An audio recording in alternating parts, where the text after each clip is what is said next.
I have lint. I have lint. This is the first time I've ever been at an event here at the 92nd Street Y, and there's alcohol. I know. What is going on? It's fantastic. I'm just going to stare at it in desire. Did it? But you know what the thing Can I just tell you is? something? I went to a Weight Watchers meeting this morning, and all anybody else talked about was the alcohol and how that's so difficult. So it became an AA meeting instead of a WW meeting. Right. Because that's all we were talking about is, you know, I added ice to the wine. Right. To dilute it, yeah.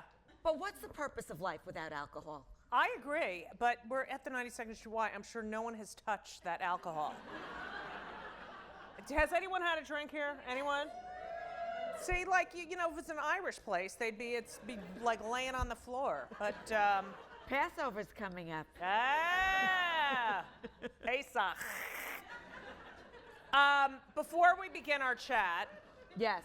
can we show the trailer of, Yes, we of can. Putzel, which is the movie that is, when is it being released? Next Tuesday, it's being released on iTunes and Amazon and Bluppity and Buppata. Yeah, right. That's what Like I call that. them And as interesting well. about Passover. Well, I'll tell you after. Let's see that. and Okay. tell you about Passover. Look at us. Do you ever Watch feel out, like your David life Letterman. was Quick. just this endless journey right. filled with hardship and misery and people throwing fish at you, and then you meet someone, you meet someone, and it's like you're home. You ever feel that? No. Hi, Putzel. Hey, Putzel, how you doing? Hey, guys, how you doing? Putzel, what is wrong with you? Putzel! What is a Putzel? A little putz? Putzel, come over tonight, 8 o'clock. There's a family meeting tonight. Sid's probably gonna give me the keys to the store. I never promised to sell to you. I just assumed. I have a 40-year plan. Really? What's your 40-year plan? To run the store for 40 years. Shoot, Mr. Falcon, shoot! I'll find you a therapist. No shrinks. I don't want to know myself better. I want to know myself less. You were in my store last week. Yeah. Hi. Do you think that Sid is capable of having an affair? The feelings that I have are natural. The French know. We should be more like the French. We're not French. We're Upper West Side Jews. How old are you? You look 30. Ish. Ish. We shouldn't have done this. Jesus, I mean, am I gonna work my way through the whole family? What's the big deal? We're hanging out. Give me an hour, and I guarantee you'll have a reasonably good time. Okay. Wear down the prison guard, slip through the rusty bars, cast the chains from your arms, speed away in a stolen car, turn to a stranger, take his hand, then you'll understand. There are two types of people in this world. Those who the sun shines on and those who sell locks. What are you doing here? The agency sent me. I'm the salmon guy. No, you're a trout.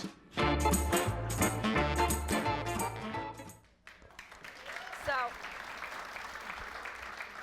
this was an independent film shot on a very low budget, and it looks amazing. And it's a story about a kid, Jack Carpenter, who plays Putzel, who is incapable of leaving the Upper West Side of Manhattan. He can't go below 59th Street or above 116th Street, yeah. which I feel like often.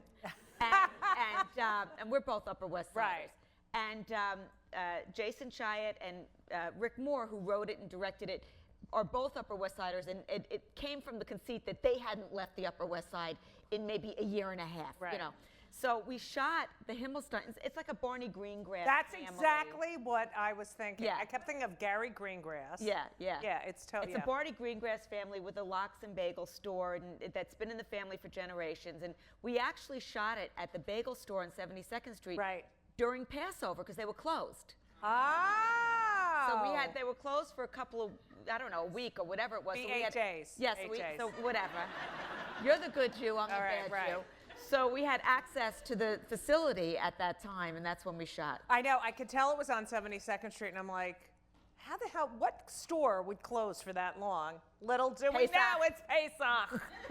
No bread. So, How did you get involved? How did it come You know, about? I get sent a lot of scripts, and Yeah, me too. And you get sent stuff. Too. We're looking for an androgynous-looking transsexual. That is exactly what I get. All right. Well, I got the script, and I like the script. It's what it all comes down to. Is I Right. like the script, and I like the part because she's kind of like the heart and soul of the movie. You know, Right. she's the warm glue of the movie. And, you know, everybody knows me as Susie Green and telling everybody to go fuck themselves all the time. Right. And I'm typecast as that. So I was very attracted to this woman, Gilda, who is just this lovely, warm, loving, she plays Putzel's aunt. I was attracted to the character. I was attracted to the script. I was attracted to the fact that I didn't have to leave my neighborhood to shoot. Right. You know, those kinds of Right, things. right. But it is such a departure. I mean, I know you, and I loved it because there is that side of you. Well, because you know I'm maternal. and Right, all you're that, very yeah. maternal and nurturing. But I mean, even as I said to you, the no makeup, I loved you with no makeup, and I loved you like that. Do you think it'll open up, hopefully? I hope so, because I do enjoy telling people to go fuck themselves. Right. But I feel like I'm more than that, and I don't want to be pigeonholed. Right. You know, people come up to me, like speaking Upper West Side, I'll be at Fairway buying cantaloupe or something, and you know they'll shove a phone in my face, and they'll just say, "It's my husband. Call him a fat fuck." And I'll be like, you know what? I'm buying produce. Right. I'm not in the mood to call your husband a fat fuck. Right. So I hope that people see that I am more than that. Right. Even though I enjoy that. Right. I mean, that'll be your obituary. And I really. That right, will be. She was known for calling people fat fucks, Yeah, you know? And yeah, she had a way with the language. But Yeah.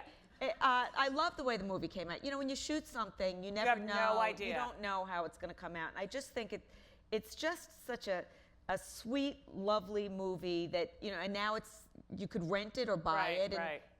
it's something that especially this audience will enjoy. But how did they think of you? You know, it's interesting that you are like fat fuck and fuck you and go We fuck would have yourself. to ask Jason. He's here. Yeah. How did you think of me? I think you're perfect for the part. There you go. That's the director, Jason Chayette. Rick and I created it together, and we knew this was the real you. Oh, Right. okay. I never met them before either. Right. Yet they saw. Oh, yeah, they knew. But also, the movie is, I think it's a very poignant, and it's funny. It's very funny. I do. And John Pankow played my husband, Oh, who I love love him. John Pankow. You know him from Mad About, About You You, and so yeah, many yeah. other things. There- so. the whole cast was terrific. Yeah, yeah. What was that? It was the ghost of Bernard Baruch. Should we show another clip? Sure. Yeah, let's show another clip. By the way, in this movie, everything in my life, Jeff's always cheating on me. In this movie, my husband's cheating on Right. me. It's not nice. Right. My real husband doesn't, but that's because he's gayish. He'd be scared. Hey, look at this one. A 3-bedroom adobe with a beehive fireplace and a swimming pool. I called you 100 times. I didn't hear it. I was waiting for you at the air conditioner store. Amazing. This place is on an acre of land. It's the just second outside time you of stood me Wickenburg. up, Sid. I don't even know why we need an air conditioner here if we're moving to Arizona.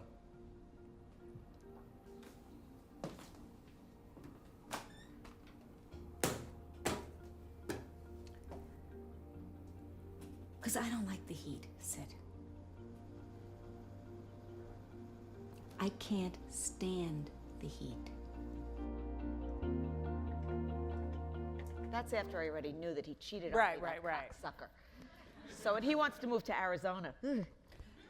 Was it completely scripted, or did you? It was completely scripted, which is always difficult for me. I know, same.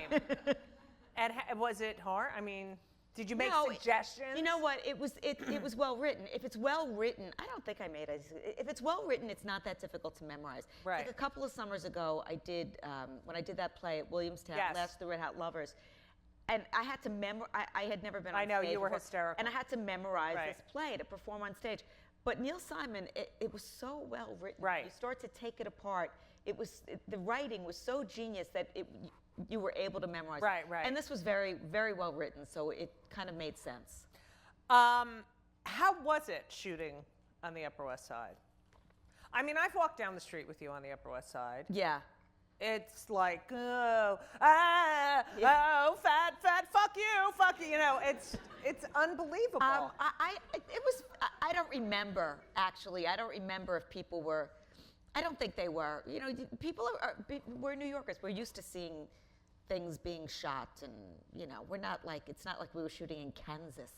And you want to know something interesting? Speaking of which, because I just shot this pilot, which we'll discuss, but there was something like 34 pilots being shot in New York this year. I heard. And last year there was 5, and Right. the year before there were 3. So there's like all this shooting going on here in New York right now, which is we fantastic. always dreamed of. It's fantastic.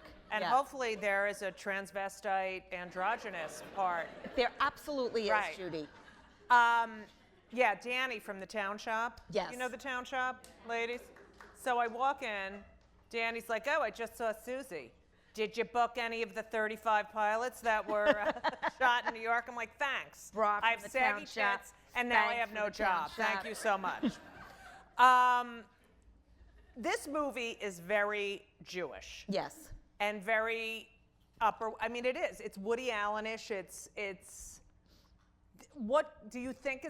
But I think it's for everyone. That's yes, the thing. I think it's for everyone because it's a story about fear and going out of your comfort zone and what you think you want, but what you really want, and you know all the things that everybody struggles with. You And know, family. and family and love and finding love and tragedy, losing yeah. love and you know long-term marriages that lose their spark and you know none of you this couple doesn't know about that. Yeah. So, but you know, the interesting thing about the Jewishness of it is that Curb is extremely Right. Jewish. And people always think, oh, nobody gets Curb, only people on the Right. airport. It's not true. I travel all across this country. I have people, you know, from Podunk. Right. A guy in my bank, an African immigrant, came over to me the other day telling me, oh, how much he loves the show. Right. It's just because when you're hitting on universal themes, you're hitting on universal themes. It's also like Seinfeld. They're all Jews. No one ever says it. Or- But that is a Jewy Jew show. Sid Caesar, who died recently, Yes. Oliver Sholem, that show was all Jews. You know, Right. the writers were Mel Brooks and Woody Allen and Neil Simon and blah, blah, Right. blah. And yet, because the humor that they're talking about it's universal and everybody relates to it, especially when it's about things like relationships and family and love, Right. the things that we all want. Can I talk about the end of the movie? Is that okay with you guys? Don't There- give something away. Well, no. It's a fight Elisa and I had over the ending. Okay, Elisa being your My partner. I am also a lesbian, transvestite. But so we were watching it, and I said that. Oh, and now I'm giving up. No, don't. We'll talk about it after. The trout. Yeah. The guy who was the trout, who was Yeah. supposed to be the salmon. They get in a little argument. Yeah. Okay. And I thought that was a metaphor. Yeah. Okay. Yes, I win. Okay. Thank you. How did you prepare? Did you like? Yes, I what always did you prepare. Yeah. I always no, I prepare. mean, but what did you? I mean, look. I know that this character, you know her. Right, but I prepared in the sense that, I mean, we shot this, what was this, 3 years ago? Really? Was it 3 years ago? 2 years ago, okay. You know, the time. Who I know, has the really. time anymore? Post-menopause, it's all just Yeah. one big mush. So, so I don't remember everything, you know, but yeah, I prepared for her in the sense of her maternal instinct Right, towards, right. towards Putzel and all, you know, which I have my children, so I really kind of dug into that whole thing, and then I had to dig into the hurt. Right, because he's having an affair on Right. you, and you can't go, you fucking piece Asshole, of shit. which yeah. is what I would do as Right, Susie right, Essman. right. I'd fucking kill him. Yeah. But so I had to just I had to go into that hurt place. So yeah, as an actor, you prepare. Right. You always have to prepare. And we, as comics, we don't ever want to go in that hurt place. No, that's what we're avoiding. Right. That's why we are who we are. Right. Get on that couch. Yeah. You started doing stand-up when? I started doing stand-up in 1983 was the first time I ever got on stage. And I was 28, and I don't look my age. I heard that, thank you, no work. And see, none of us look our age. We're immature. Right, we're such little comedians. babies. We're immature.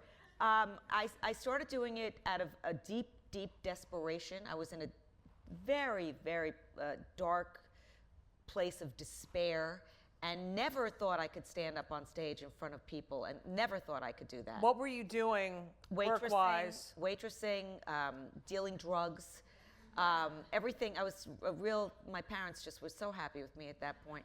They didn't know about the drugs. But I had a boyfriend who was a cocaine dealer. And so he set me up in business. That's excellent. Yeah. So you learned a lot about, I did. I had a scale. Right. And when I think back and I think about my own kids who were in their 20s, I'm horrified by myself. Oh, I get was that. just lost. I was lost. I had no direction. I had no idea. I knew that there was this thing that I had to do, but I didn't know anything about stand-up. When I was growing up and I would watch stand-up comics on the Ed Sullivan Show, great stand-up. Alan King, for example, who we later came to know at Friars Club. He would be up there and he'd be doing material, and I didn't connect to that. Right. That was not something that I thought that I could ever do. I would see Carol Burnett and think that I could do that. Right. But being a stand-up comic, I never understood the art form. I never thought it was something And that I could do. it was a masculine art form. Very masculine. And I mean, there was Toady Fields and there was Moms Mabley and Sophie Tucker, but really, when you think back, like Well, there was Joan and Phyllis. Joan and Phyllis, yeah. But it was, you look at all, and it's like that now, these late night shows. It's this formula of the guy in the suit telling the joke, here's the band, and I guess they're coming. I didn't connect to any of that. And even the female comics, it's interesting, Phyllis Diller, who was such a brilliant comedian at that time. And musician. But artist. she had to come out, and she was a very attractive woman. Right. But she had to come out in all these wacky outfits. Remember, she would wear the hat and the this, and because it was almost as though she wasn't allowed to just be an attractive woman on stage being funny. Because humor is subversive and aggressive. Right. And I think that as a female, it's a balancing act that's very difficult for a lot of people still. Right.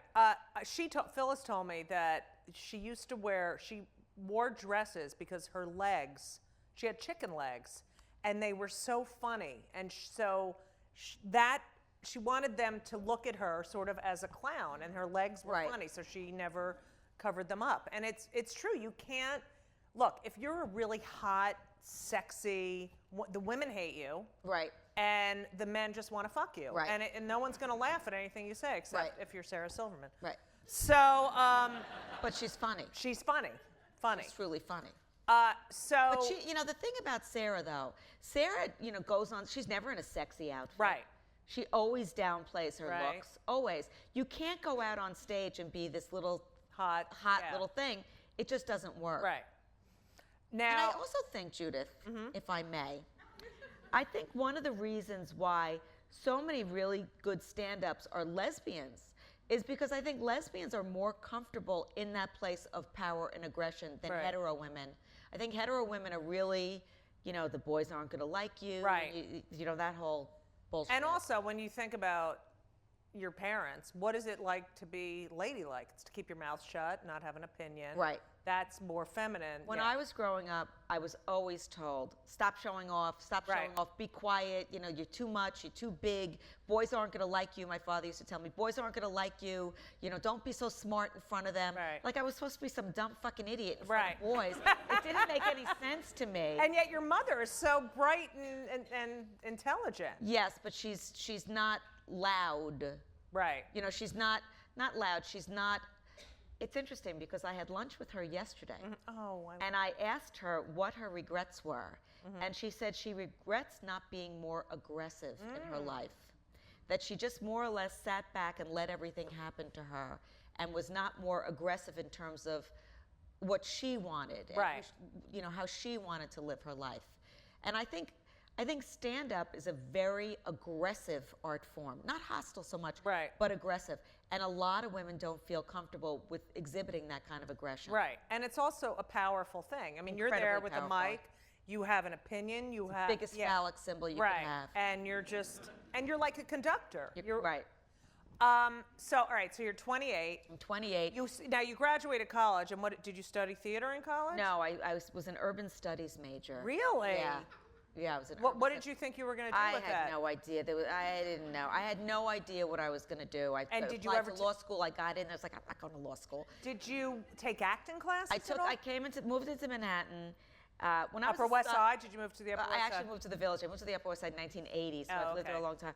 When I was a sophomore, I went to my parents and I said, you know what? I want to quit school. It's meaningless. I'm bored. I want to move to Manhattan and take acting classes. You can't do that. What are you, crazy? You're an academic, which I wasn't, but whatever. So then I graduated and moved to the city and started taking acting classes. But when I was taking acting class, I went to Stella Adler and HB. I was, something was missing. Something was missing. I would, you do these scene studies. Right, right. And I was bored by it.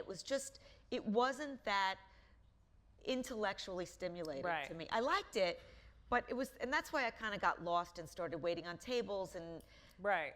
just fear. And then I would see these auditions for improv groups, and I would just get on the bus to go, and then I would, get off the bus and get there and vomit and then walk out Right. and not do it. I was racked with fear and then deep, deep despair because I had no outlet whatsoever. And then I took a class, a stand-up class. You did? I took a stand-up class because Wow. I was desperate. And I With I whom? wouldn't, I don't remember Oh, her okay. name. But it was at the Manhattan Punchline. Oh, yeah. And I would show up, and then she would give us an assignment, and then I wouldn't show up the next time because I wouldn't do the assignment because I was too scared. I Right. was too scared. And then one day there was this guy in the class, and we all went out afterwards, and he said, well, what do you like to do? I said, well, I do these characters. So he said, well, how about next week if I just, act like a talk show host and I interview your different characters? So he did that, and I got laughs. And I was like, whoa, they're laughing at me. Right. And they were all up on the open mics. So I put together 5 minutes of an open mic of just characters. I never spoke in my own voice. And I did it on Carmine Street at this place called Mostly Magic. It was Tuesday night. It was July 18th or something, 1983. And I got laughs. And there were these two guys there, Burt Levitt Oh, and yeah. Paul Herzik. Yep. And they came up to me afterwards, and they said, you were really funny, and we're opening up a club in a couple of months. We'd like you to come work for us, and can we have your number? I gave them my number. Never got on stage again. Never got on stage again. Really? Too scared. A few months later, September, they call me. And we're opening up the club. Will you come down on a Sunday night and do 10 minutes? And me, like an idiot, I said yes. I didn't have 10 minutes. You know Right. what 10 minutes was? 10 minutes is like a really long time. Right. And I went down there and I wrote this 10 minutes. It was, again, all characters. And they just started booking me over and over. So for 6 months, I only worked there. At Comedy U. At Grand. Comedy U at the time on University and Oh, 13th okay. And then it Street. moved to Grand, Yeah. 55 Grand Street. But and they had these Thursday nights, all female. All comedians. female, that's how- That's yeah. where I met Joy and all these other female comedians. But I remember the first night I was there, and there were all these female comedians, and Beverly Mickens was. Oh, there, yeah. And she was bringing up. Let me bring up my really good friend, and I could name all names that you Right. would know, but none of you would, because none of them are anywhere now. But I was so intimidated. And so, like, I'm not They all dressed know right, each they all other, know yeah. each other, and I'm an outsider, and I went on stage and I killed. I absolutely killed. And then I went home and I was so not happy about it, so feeling like I had done something so horrible that I like downed every Valium in my thing. right. And was just wanted to die. That was, Unbelievable. yeah. But then I threw And up then and did- then I was fine. Okay. But after that, I never felt that way again. I never felt suicidal after that. Then But I then started doing stand-up How and it saved my how life. soon after that did you get on stage again? A few weeks. Mm-hmm. A few weeks, and then I just never stopped. It's funny that you talk like this because, when I started, and I would watch you all the time and Joy, but the one thing I always thought about you, the way you walked on stage, you had such confidence. You walked slowly. It was definitely well thought out. I thought, wow, the way you present yourself is of this. Well, because I learned over my many years that you cannot show any fear. Right. And you're very deliberate. And Yeah, I can't show thought, any right. fear. And that was something that I learned. I mean, in the beginning, when we first started, I would be on stage every night and many times a night. Many times a night. I never skipped 7 nights a week. I never skipped a night. And it was just that over and over and over again. Did you have I had a notebook and I'd write every I'd show count, I did. Yes, and then I stopped at 5,000 for some reason. After 5,000, it's just like, what am I doing? Counting my shows. But I wrote everything that the money that I made. Right. I remember I still have my first $20. Yeah. Oh, you do? Yeah. I had $5 from Bert and Paul and at Comedienne. when we first started, they would give you what was known as cab fare. Right. So you go do a set and you get $7. Mm-hmm. And now it's 25.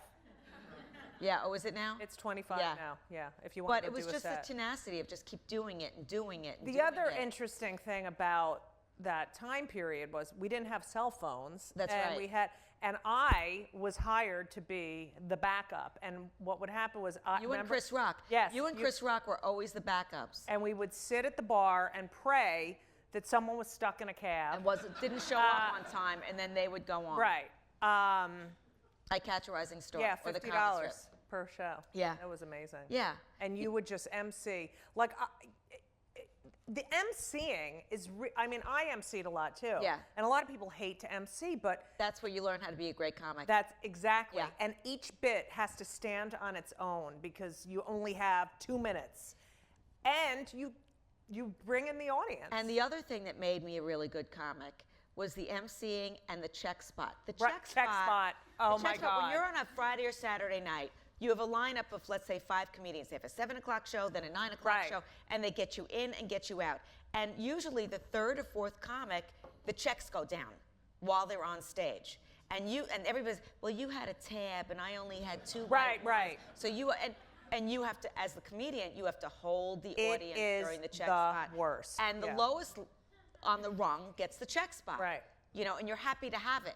And I had so many check spots, and it made me so strong that I would have to figure out a way to keep their attention while they're paying the checks. Right. And it was, the check spot really was something. All those things, like I did lunchrooms at colleges. Yeah, me too. And in those days, we would go to like some bar in New Jersey. Right. Stand on the bar. Right. That was their comedy or night. the dance floor. Yeah. But it made you. I am fearless. Yeah. It made you really strong. I was thinking today because I knew I was going to be interviewing you. I thought, what is the most? I guess I don't know.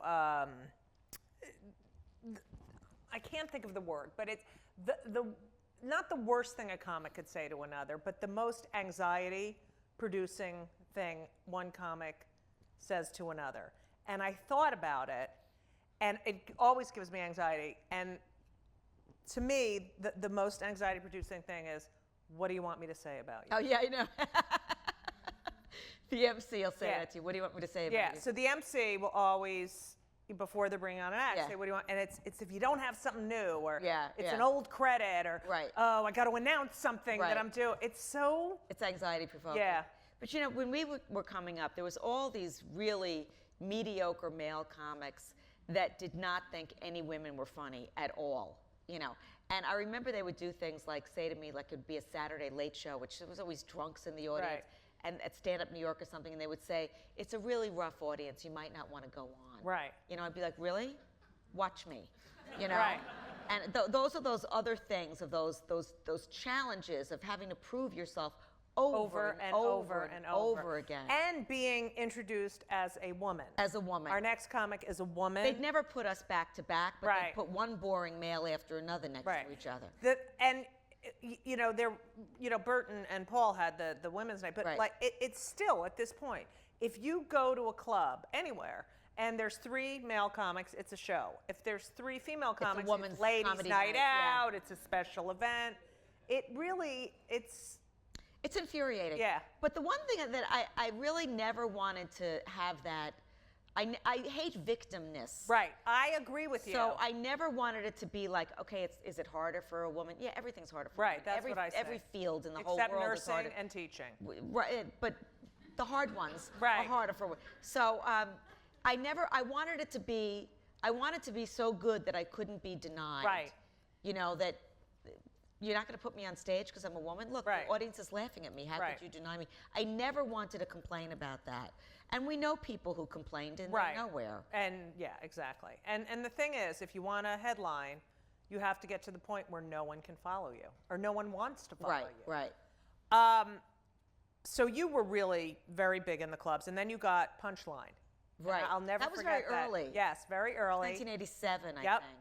And I don't know if you guys remember that film with Sally Field and Tom Hanks. And every comic, I mean, I remember being a catch, and it was like, every comic wanted a part of that film. Right. Well, And- I had a and- very small part. I was but- Sally Field's coach. Coach. Yeah. Yes. And so I remember, and they saw Susie one night, and I think Sally was like, I want her. Yeah. And So next thing I know, I'm in LA at Sally Field's house, holding her Oscar like All About Eve, looking in the mirror. I was just, I was living in my 4th floor walk up on West 73rd Street, and next thing I know, I'm hanging out with Sally and Tom Right. in Hollywood.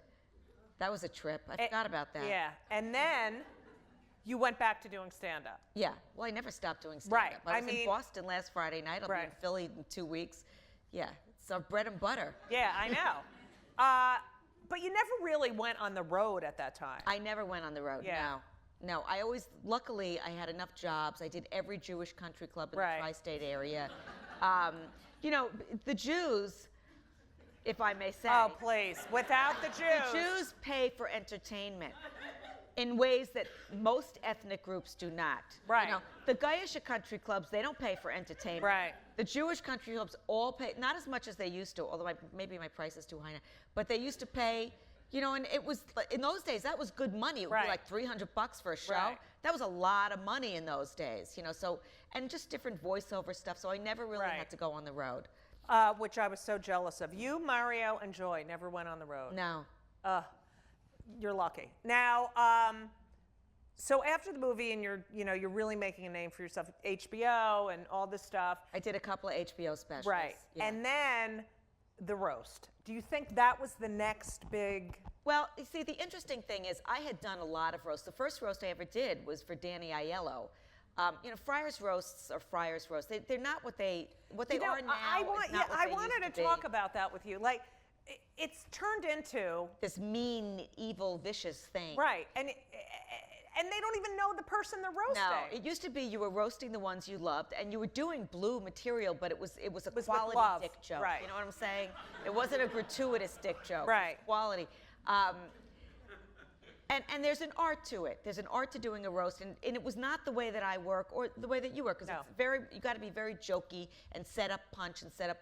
But by the time I did that roast for Jerry, and I had made my bones in the Friars Club. The Friars Club only admitted women when?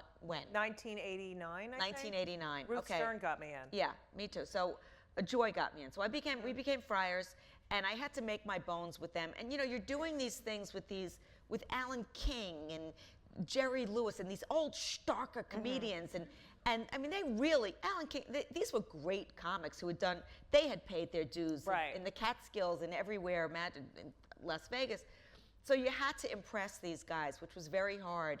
And you're doing all for no money. None of this was ever for any Right. money. And you're showing up for this benefit and that benefit. And you just keep showing up and doing your work and doing your work. And finally, the Friars Club. And this was at a point now where I was already doing it. This was 1999. So for a long time. And I was frustrated because I was feeling like I'd go on stage and kill. It was just like, how much funnier do I have to Right, be right. before I could break through to this next place? And the Friars Club was doing the roast of Jerry Stiller, which was going to be aired on Comedy Central. And they put in my name to Comedy Central to be on the roast, and Comedy Central rejected me. They didn't want me on the roast. too female, too old, too Jewish. I wasn't their demographic. I don't know what the hell it was. Friars Club fought for me to be on that roast. They ended up saying, okay, probably figuring I'll cut her out. Right. They figured they'll cut me out. I worked my ass off on that roast. I had, just great lines, like I opened with, I said to Alan King, who was on that dais, Alan, do you ever think you'd live so long that your ego would be as big, that your prostate would be as big as your ego, like that. And then Maury Povich was there behind me, and I was like, Maury, we all wondered why you married Connie Chung, and then I realized we all know Jews love to eat Chinese, whatever. I had some really good lines. Right. But I was so scared that I got laryngitis, but severe laryngitis, which I really think was emotional, but no sound was coming out of my mouth at all. I was taking steroids, I grew a penis, the whole thing. And I'm sitting on the dais next to Danny Aiello, and he doesn't shut up. But luckily, you don't have to say anything to him, because he just talks, because I had, nothing was coming out. And I got up, and I killed. And most people did not do well. Jeff Ross did well at that roast. These roasts are very hard. They're in a great big grand ballroom. The high ceiling and the laughs just go, right.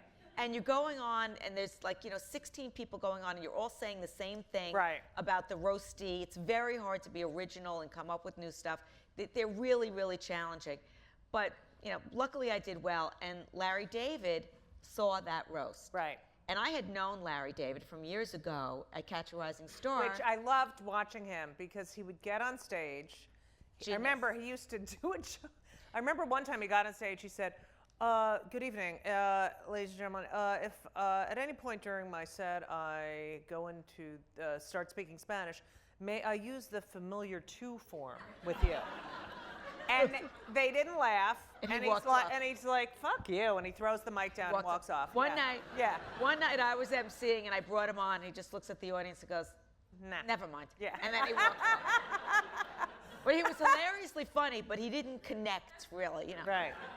But then I hadn't seen him in all those years, because he moved to LA to do Seinfeld, but he saw me on the roast. So, and then called me up and offered me the job to play Jeff's wife. The rest, we kind of developed the whole character. But the point of that whole story is I just kept showing up and right. focusing on the work, and in the meantime, you and I both, we'd watch these no talent little blondes get the development deals and things, and it was frustrating, but you just kept on focusing on the work and getting up on stage night after night after night. And then yet I got you curbed. still say to me, I was lucky. I was lucky. Yeah. I was lucky that he, all those things that show came along, that part, he gave me the freedom to create that part.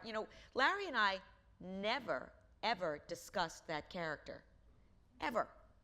He just got what I was doing and started writing to it. I got what he wanted and started giving him more of it. It was a dialogue of the unconscious. It was a beautiful, creative. Right. I decided I wanted her to dress like that. Right. I had this idea. I wanted her to be, again, I didn't want it to be myself. I wanted her to be this completely secure character. Right. No insecurities whatsoever. Just completely reactive and secure, and knew how she felt about everything. And I wanted her, I said to our wardrobe designer, who was from the Midwest, I said to her, I want her to dress like the Russian immigrants in Brighton Beach. Right. And she said to me, well, I don't know what that look is. So I started to describe it to her. Right. It's too much, it's over. Like, one piece is fine, but then you mix it with this, that. Right. So she said, Ungapachka. yeah, ungapachka. So she said to me, where am I going to get clothes like that? And I said, the back room of Loman's. So she did not know what Loman's was. And by the way, rest Not in peace. Jewish. It's not. Oh, really? Loman's is, no. Oh, I thought her. the No, I don't dresser. know who she is. No, Yeah. Loman's. Okay. So we were in LA. I took her to Beverly Boulevard, La Cienega, and took her to the Loman's. She was like, oh my God, I've never seen things like this. And thus we put together the Susie Green look, which is so much fun to I wear. know. I love that. See, example, I have these little, this was the last thing I bought at Loman's, by the way, before they went out of business. But so I have these little leopard boots, which are Susie Green-esque, but I'm wearing them with this. She would have it with the whole thing, and then a thing, and then a thing. Did you? I remember. So anyway, I did get lucky that Right. that came along. Now you could say, well, if not that, something else. I don't know if Right. that's true. I don't know. It's not that easy.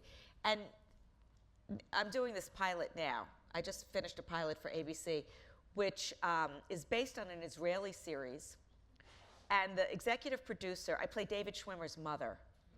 David Schwimmer from Friends. I had to be aged a little bit.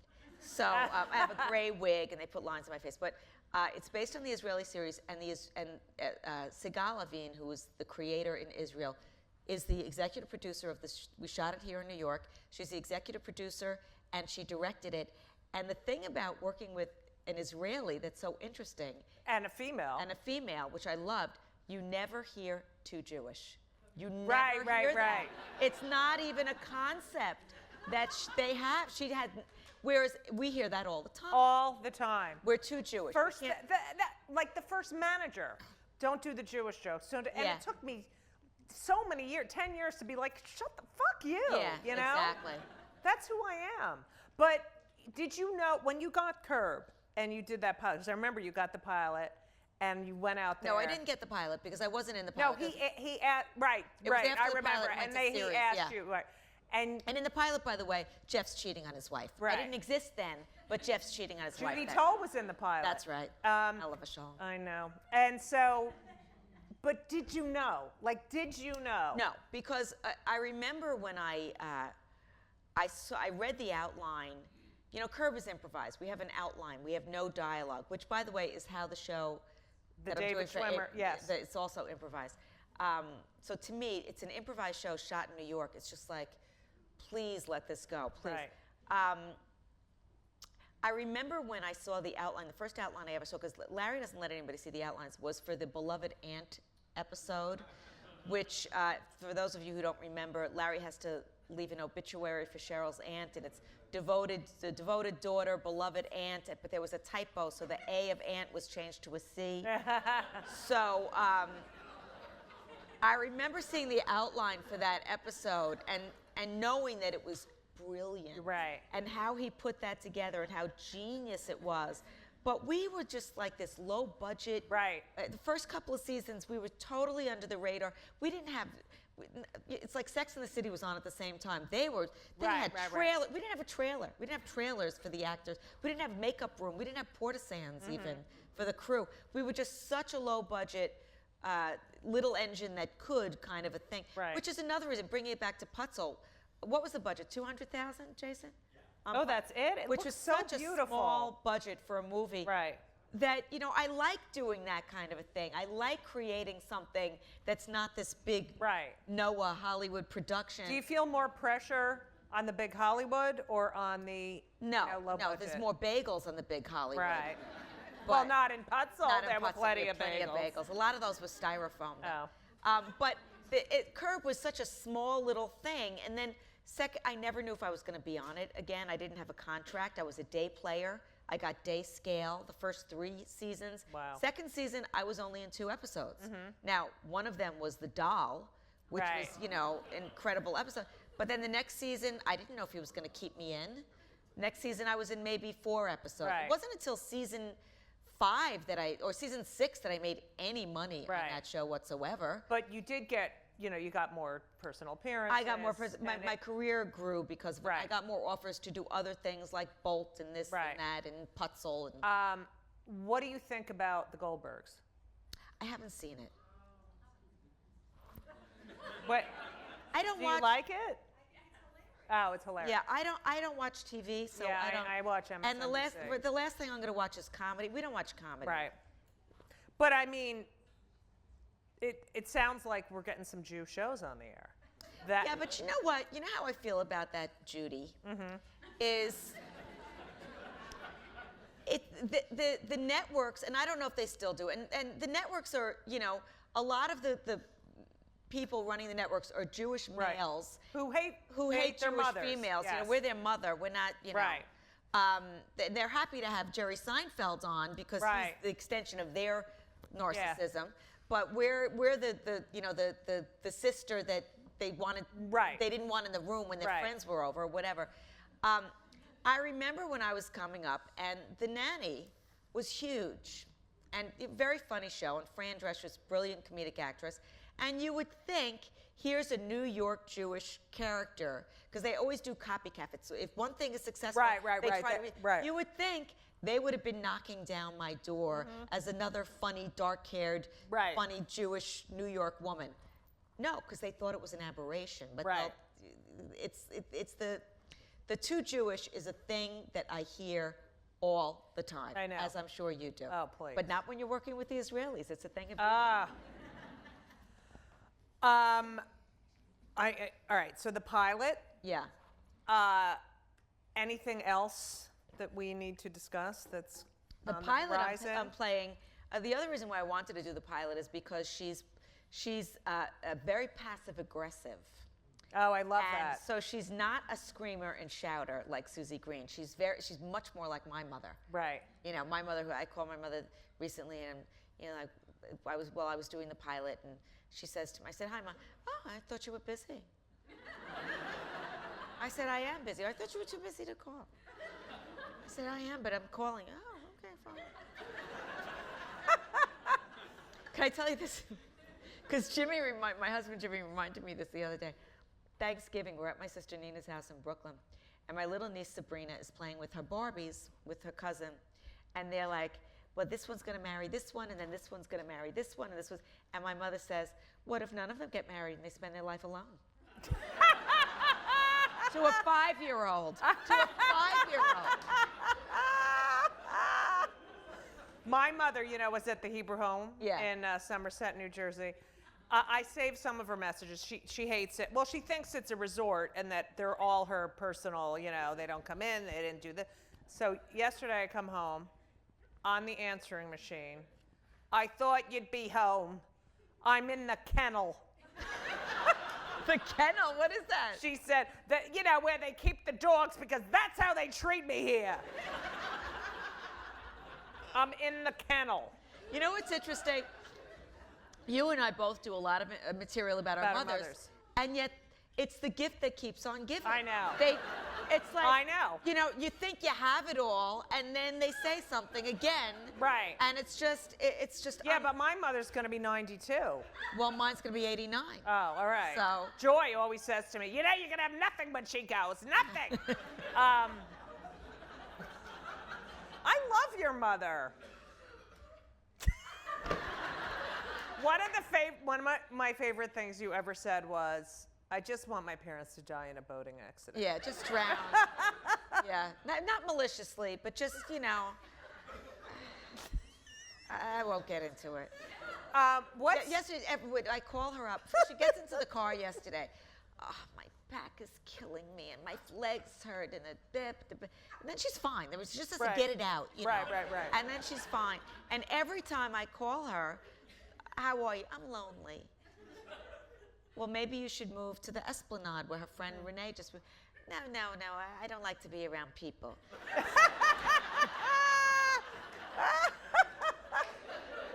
So then yesterday I take her to lunch in Larchmont, and I again bring up the Esplanade, because, you know, I get worried about her living alone. Right. Whatever. "I'm fine by myself." I said, "Ma, every single time I talk to you, you tell me you're lonely." "I never say that. I never say that. You make things up. Trust me, I'm not making it up." What is your favorite joke you ever wrote? Oh, geez, Judith. Sorry. My favorite joke I ever wrote. I don't know that I have a favorite, but I would say the favorite bit I ever did that I think is just so well crafted is the shower. You know, about how I did this. The women in my family are very loud Jewish women, which is redundant, and how I went around the tri-state area to see different ethnic groups of women, to see if they're as loud as the women in my family. Right. And most were. The Italian women are loud, the black women are loud, the Hispanic women, Latina women loud. The only ones that were quiet were these wasps from Connecticut. I was at a bridal shower in Greenwich, Connecticut, and they're opening up the gifts, and first of all, they behave completely different than the women in my family. They open up the gifts before they ate, which Yeah. So they were opening up the gifts, and they talk in this stereotypical lockjaw. And it's, isn't that a lovely 10-speed blender? And they clench their teeth like this, and they never open their mouth, and they're eating, and they're drinking martinis, and their mouth never opens it. And I'm looking and thinking, like, I'm doing like a sociological survey, like, what is this all about? This? What are they protecting themselves from? What do they think, a wandering dick is gonna fly by and just pop in at any given moment, You go to an event like this in my family, they're screaming, they're shouting, they're, ah! Give her the receipt, she can return it. And it goes on. But that's one of my favorite I know, bits. I love that bit. What's your favorite joke you ever wrote? My favorite joke I ever wrote? You're such a good writer. You're a much better writer than me. I think my Anne Frank joke. Oh, it's a good joke. Well, they get mad at me sometimes.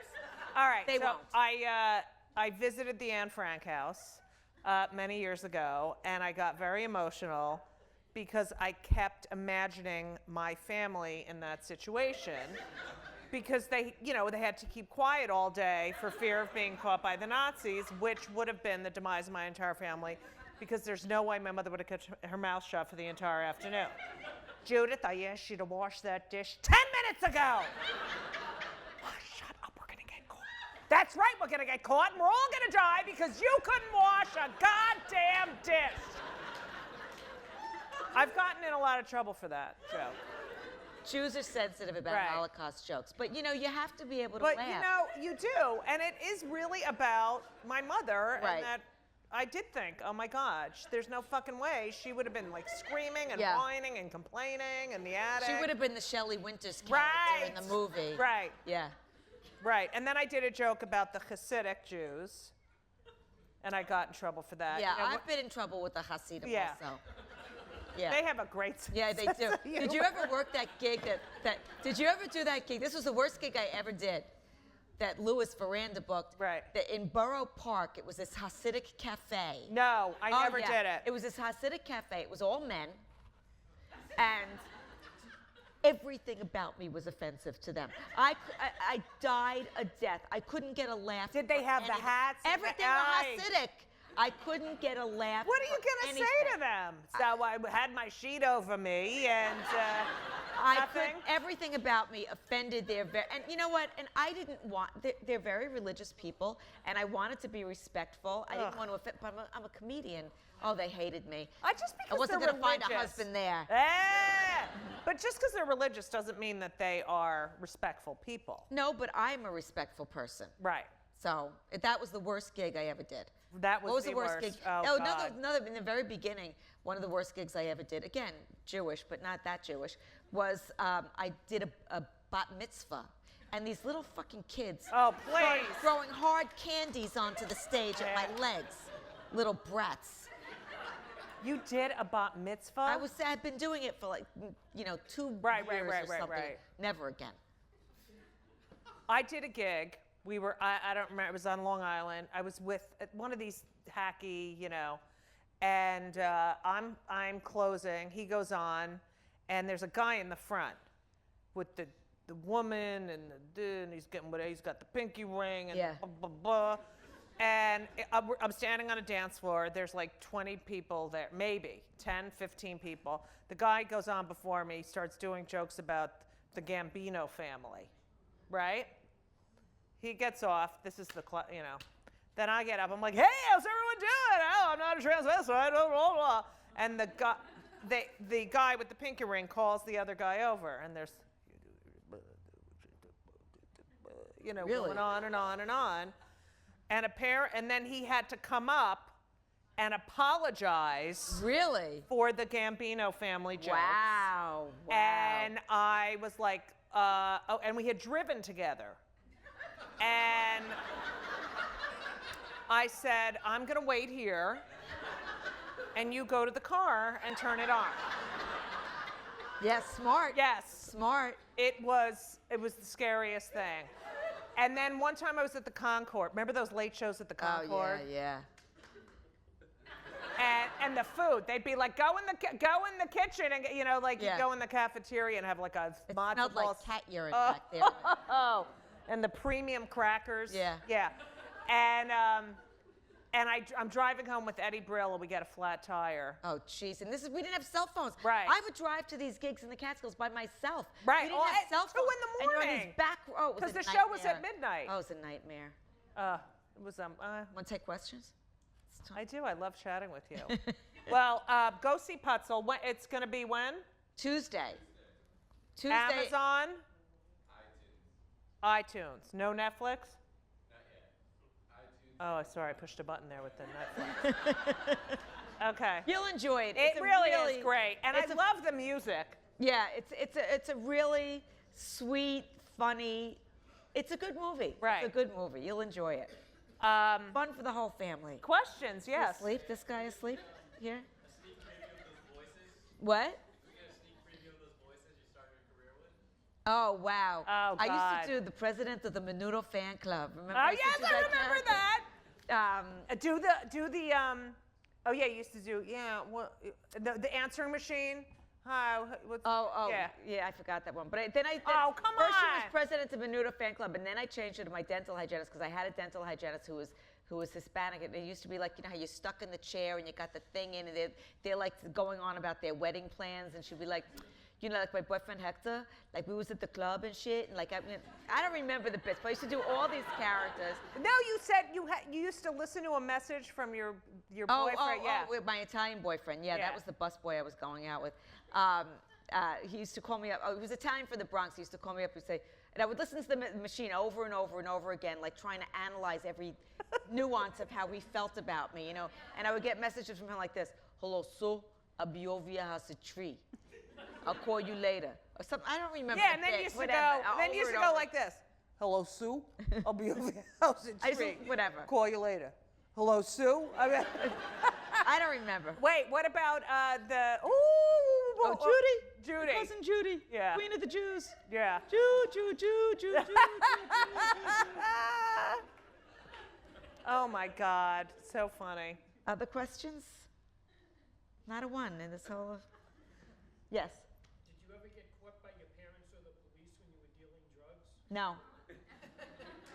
How were you able to stop? Because I started doing stand-up, and I woke up. I broke up with the boyfriend. Actually, is how I stopped.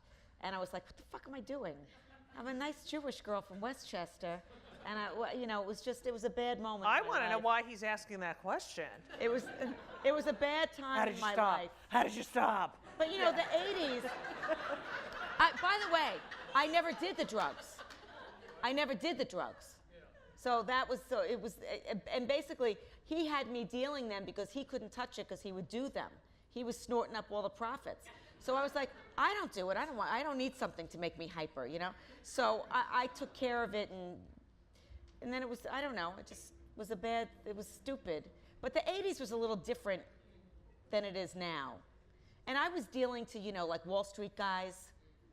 You know, it wasn't like street drugs kind of thing. Not that I'm saying it was a good thing.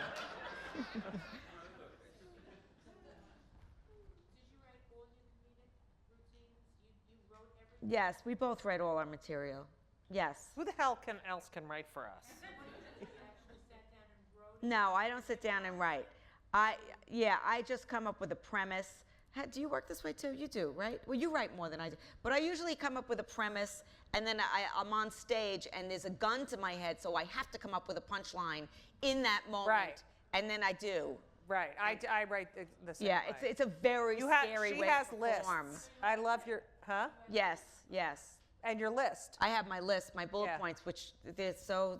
I know. patterned I at this have point. like thousands of them, and I just carry them all around. I got to do this set. I got to do that set. Yeah, and I don't have a set.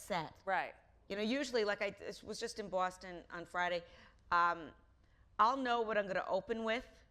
Then after that, I have no idea what I'm going to. But I always also know what I'm going to close with. You do? Yeah. I generally know what I'm going to close with, but sometimes I'll take what I'm going to close with and something would be appropriate. Right, I'll put right, it there, right. and then I'm all fakakta Right. all over the place. Yeah. But that's how I have to work. I've tried to set it, and I've tried because it would cause me less anxiety if I set it, but it's not how I work. It's not organic. But it's how some comedians work and do it very well. Right. It's just not how we do it. I don't know. Larry does what Larry does. No, not right now. He might decide 4 years from now to come back, but right now he's doing other things, doesn't give a shit about my mortgages, Yeah. basically. What? Letterman. What? Yeah. Who would I choose to replace? How about Judy Gold? Oh. But it'll never happen. Huh? It'll never happen. I know it'll never happen. Now, they only put boys in those. They're all Yeah. boys. I mean, like Seth Meyers. There's so many great. But Seth's funny. I No, he like is them all. funny. Jimmy Kimmel's funny. Jimmy I think Fallon's they're all but it's funny. all they never think of a woman Right. for late night. You know, Joan had that shot at late night and it didn't work. So then they assume because that didn't work, that's it. No other Right. woman could possibly Right. do it. It's crazy. But he's young, Seth. You know, like. Yeah. They get his these young. parents came to see me in No. Boston last Friday. Really? Their father, same exact face, spitting image. And they're not Jewish. Seth Meyers not Jewish. Yes, they are. No, they're not. Really? I look. His wife's Jewish. Yes. Who had a I question? love the Jews. He broke the glass at his wedding. He's a Jew. Yes, over here.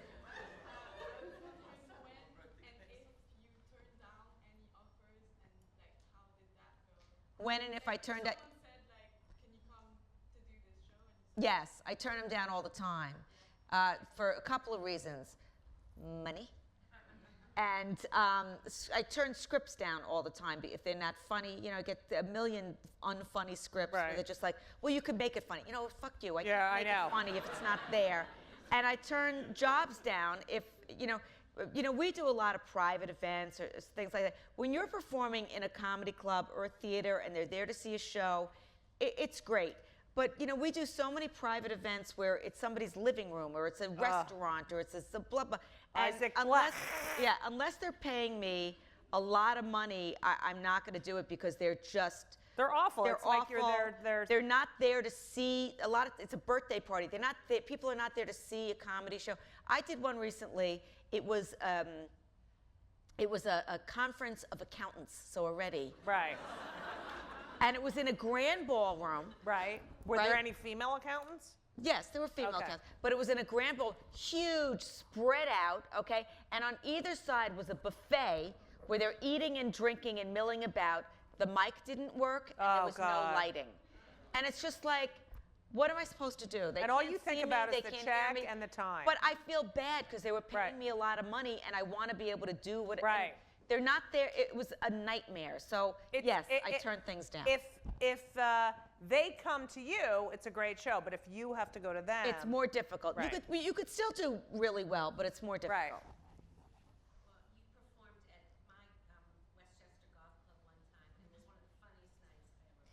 Thank you. What club was that?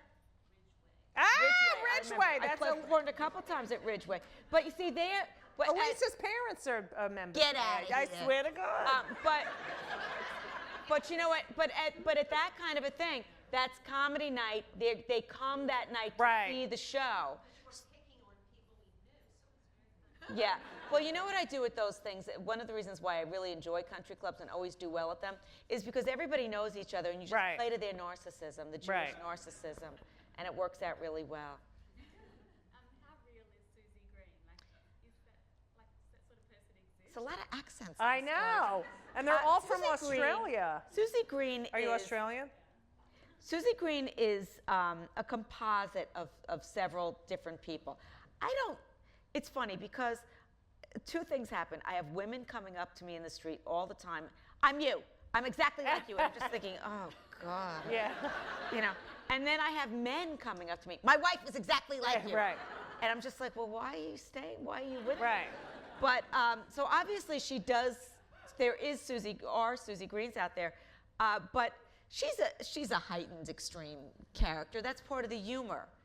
You know, part of the humor is the extreme of her. Right.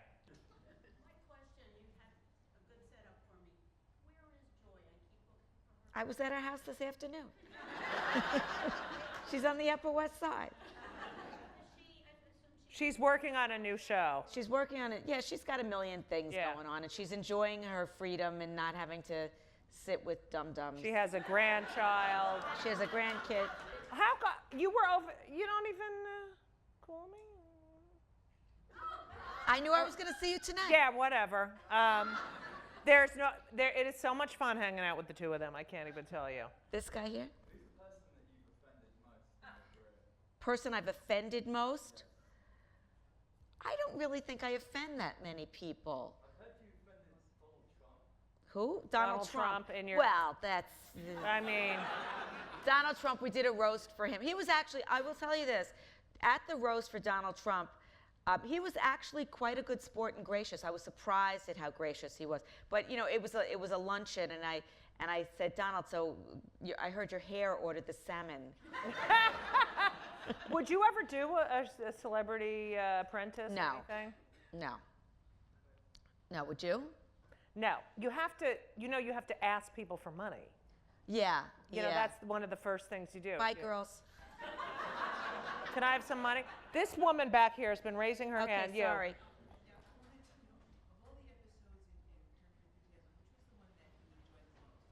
That I enjoyed the most. Well, I loved when we shot in New York. You know, season 8, we shot 5 episodes in New York, and I loved that. All those episodes were just, you know, because I live in New York, they all live in LA, and for 7.5 seasons, I was schlepping out there. Now they came to me, and I was they were in hotels, and I was in my bed, you know.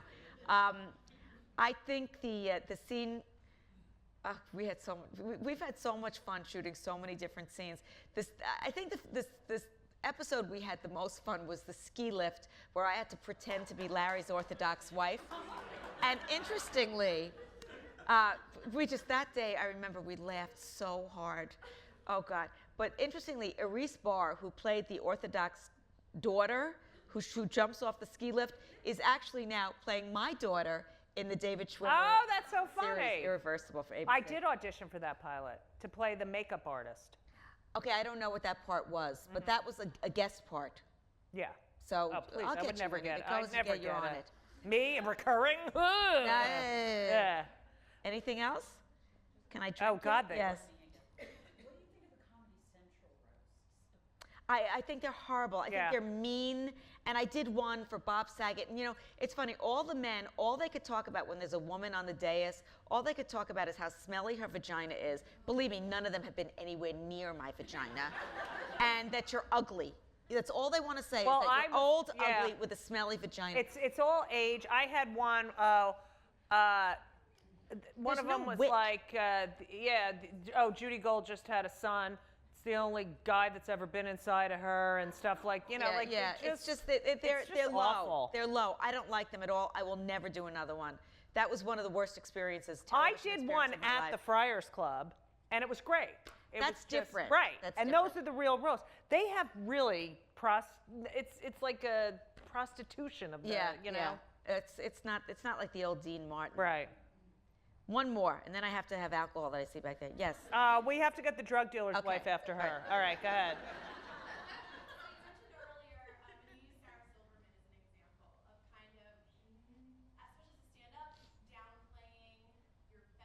Yeah. No, not downplaying her feminine wiles, but she's a very, very pretty girl, Sarah. And she always dresses in jeans and kind of, you know, I mean, she's not up there in like a short, tight skirt and. Obviously, you don't want to like wear a short, tight skirt to like anything that's important to you, where you want to be respected, like if you're the president or a flight attendant or anything. But is that like a genuine rule if you're trying to take it? You know, it's not a rule, but I have young female comics. Are you a comic?